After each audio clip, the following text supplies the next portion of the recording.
Dito sa Japan, ang dami ko nakikitang mga maling spelling na mga English words. Katulad nitong subtitles available in English. Alam nyo naman, sobrang gala ko. At talagang mahilig rin ako mag-observe sa paligid.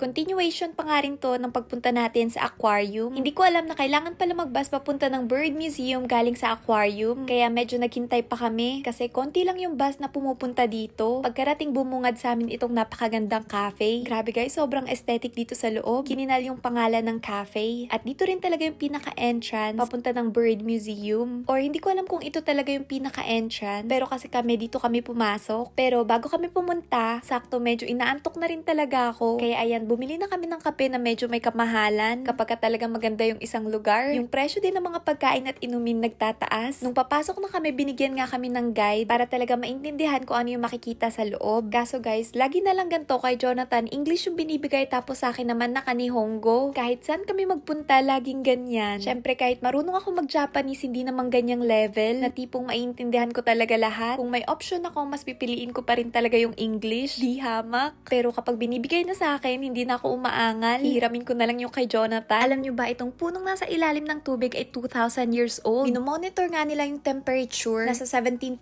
degrees Celsius siya ngayon. Meron ding area dito kung saan pwede ka raw mag-take ng picture. Parang ganito nga yung pinapagawa. Diba guys, walang mukha. Talagang kamay lang. Alam nyo naman yung mga Hapon kapag ka nagpipicture, hindi talaga nagpapakita ng mga mukha nila. Ang cool ng view kapag galing dito titignan itong puno. Makikita mo yung reflection. Bago kami pumasok, merong sinabing time kung anong oras magsisimula yung palabas, kaya pinanood din namin. At ito namang si Jonathan na napakahilig sa mga mapa. Ayan ngayon na pagdiskitahan niya dyan. Binuo niya tong mapa ng Toyama. Ako naman nagtutugtog lang dito. Nakaka-relax yung sound. Syempre kapag merong picture spots, hindi ko rin pinapalagpas. Ito nga guys, kung nasan ako ngayon, palaruan to ng pambata. Wala namang katao-tao dito kaya sinubukan ko na rin. Kaya kapag meron kayong mga kids, pwede nyong dalhin dito. Makapaglaro sila dyan at matututo pa. At ito nga guys, meron akong gustong subukan na laro. Ano bang tawag dito? Basta alam ko ipapasok itong mga rings dyan sa may poles na nasa unahan ko. Kaso guys, nakailang try nga ako dyan. Grabe, ni isang piraso. Wala talaga ako naipasok. Kaya hindi ko alam kung pambata ba talaga tong laro. Hindi naman ako bata pero hindi ko kayang gawin. Kaya hindi ako nananalo sa perya kapag ganitong laro eh. Kaya ayan, dumiretso na lang kami sa may iba pang part netong pinaka-museum. Ang tatanda na nga ng mga punong nandito. At since meron naman nakalagay na pwede naman daw hawakan, hinawakan ko na rin kung ano yung feeling ng mga ganito katatandang puno. Katulad nito guys, malalaman mo nga raw kung gano'n nakatanda yung isang puno. Depende sa linya niya.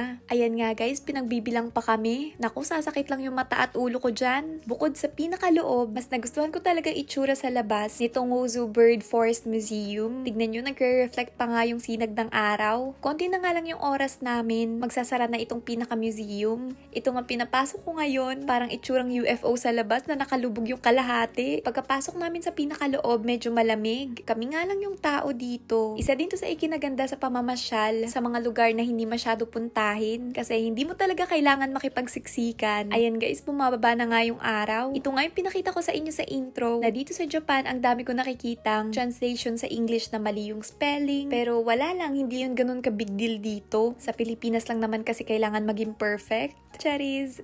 Nako guys, hindi ko rin naman sila masisisi. Yung pinakalengguwahe na nga nila na Japanese, sobrang hirap na. Mag-aral pa kaya ng iba pang language bukod sa salita nila? Dahil guys, sa mga hindi nakakaalam, alam nyo ba na isa lang naman ang Japanese language sa pinakamahihirap na lengguwahe sa buong mundo? Kung i-compare natin siya sa English at Filipino language, sa Filipino at English, meron lang tayong tag-isang alphabet. Once na makabisado natin yung readings ng bawat isa, kaya na natin magbasa. Ayun na talaga yung pinaka-readings nun. Kapag nakita natin yung mga letters na yun, makakabuo na tayo ng words, mababasa na natin. Unlike sa Japanese language, alam nyo ba na ang alphabet nila ay 3?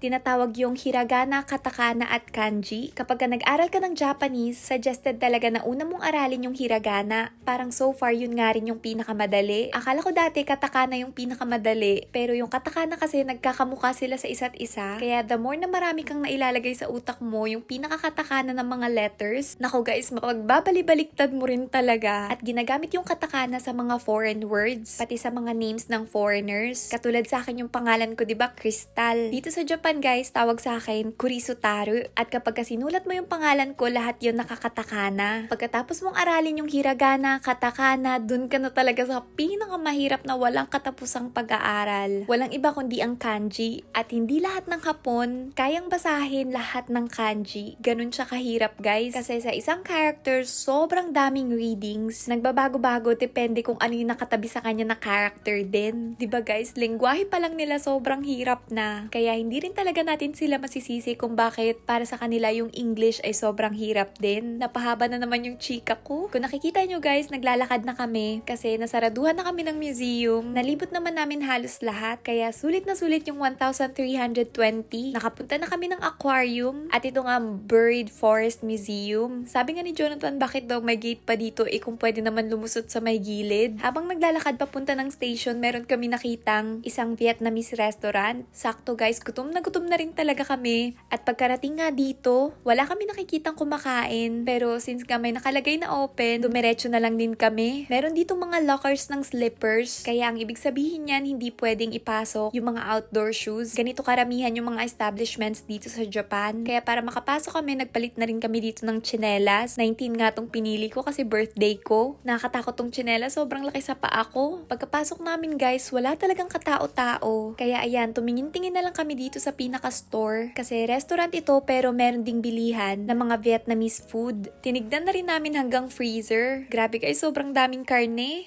Paano kung karne pala to ng tao? Charis. Kaya hindi talaga ako pwede nanonood ng mga horror Kung ano-ano rin pumapasok sa isip ko. Lalo dito, guys, kasi wala talagang katao-tao. Ang tagal namin naghihintay. Ang laki pa naman ng restaurant pero walang customers at walang nagbabantay. Nako, hindi kaya sila nalulugi neto? Maya-maya nga, meron na din mga foreigners na dumating. Pero kami ni Jonathan, halos 30 minutes talaga kami naghintay. Kaya buti na lang mabilis din naman yung pagka-serve ng pagkain. Itong Vietnamese noodles nga yung in-order ko. Ang dami pala ng servings nila dito. Sakto, ang dami namin pinuntahan at ginawa ngayong araw. Kaya gutom na gutom rin talaga ako. Pagkatapos kumain, nagtingin-tingin ulit kami ng mga pwedeng bilhin sa store nila. At ayan nga, guys, kumuha ako ng mga kape. Bali, tag-isa kami ni Jonathan. Tapos sakto, meron kami nakita ditong sobrang daming bawang. Hindi yan panakot sa aswang, ha? Marami na yung binili namin kasi ang mahal sa supermarket. Kaya sobrang saya ko na meron kaming nakita. Sobrang dami na at mura lang. Nilagay na nga rin namin itong nabili naming ref magnet sa ref. 'Di ba, guys? Ref magnet galing sa iba't ibang lugar na talaga yung iniipon at hindi pera. Pagka-uwi, sinubukan din namin agad itong coffee na nabili namin sa Vietnamese store. Grabe, guys, sobrang creamy. At nung pagkatikim, sobrang sarap.